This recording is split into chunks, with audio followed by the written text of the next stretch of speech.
মহান মুক্তিযুদ্ধে চট্টগ্রাম বন্দরে অপারেশন জ্যাকপটের মাধ্যমে পাকিস্তানি অস্ত্রবাহী জাহাজ সহ বিদেশি জাহাজ ধ্বংসের ঘটনা ছিল একটি বড় অর্জন। এই সাহসী অভিযানের প্রেক্ষিতে যুদ্ধের গতি ও মুক্তিযোদ্ধাদের শক্তি নিয়ে বিশ্ব নতুন ধারণা পায়। এছাড়া মুক্তিযুদ্ধের শুরুর দিকে সবচেয়ে বড় ও ভয়াবহ যুদ্ধ হয়েছিল চট্টগ্রামের শুভপুর ও কুমিরায়। বাসুদেবের ক্যামেরায় বিস্তারিত চট্টগ্রাম ব্যুরো চিফ অনন্ত টিটো রিপোর্টে। ২.৫-৩ মাসের দীর্ঘ কষ্টকর প্রশিক্ষণ শেষে সুইসাইড স্কোয়াডের ৬০ জনের দলটি ৭১ আগস্টের প্রথম দিকে ভারত সীমান্ত পাড়ি দিয়ে চট্টগ্রামের মিরসরাইয়ে পৌঁছে।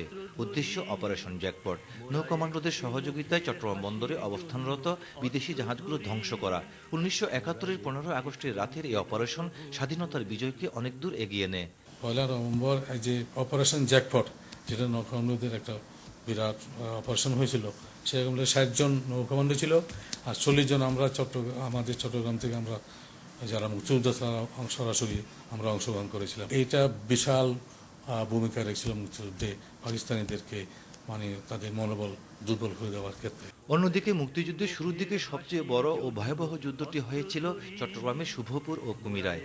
সেই যুদ্ধে পাক সেনাদের পাশাপাশি নিহত হয়েছিলেন অনেক মুক্তিযোদ্ধাও। লোহার ব্রিজ, শক্ত ব্রিজ, পুরন ব্রিজ, সেখানে কেরোসিন তেল, মোবিল, বিভিন্নভাবে সাওয়াল দিয়ে আমরা ভাঙার চেষ্টা করি, কিন্তু মূলত কিছু করা সম্ভব হয়নি। পরে এটার পর ব্যারিকেড দিই, ব্যারিকেড দেওয়ার পরে পাকিস্তানিরা ওদিক থেকে আসে, তারা আমাদের উপরে গুলি করে পরবর্তী পর্যায়ে আমরা পিছু হয়ে যাই।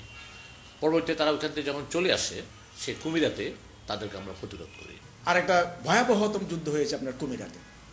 এখানে কিন্তু পাকিস্তানি আর্মির অনেক আর্মি মারা গেছে কুমিরাতে। এরপরে হলো শুভপুরে। আমাদের মুক্তিযুদ্ধের ইতিহাসে প্রাথমিক অবস্থায় এর চেয়ে বড় যুদ্ধ আর হয় না। এখানে অনেক ব্যাপক আকারে যুদ্ধ হয়েছে, সেখানে অনেক পাকিস্তানি সৈন্য মারা গেছে, আমাদের বাঙালি অনেক সৈন্য মারা গিয়েছিল।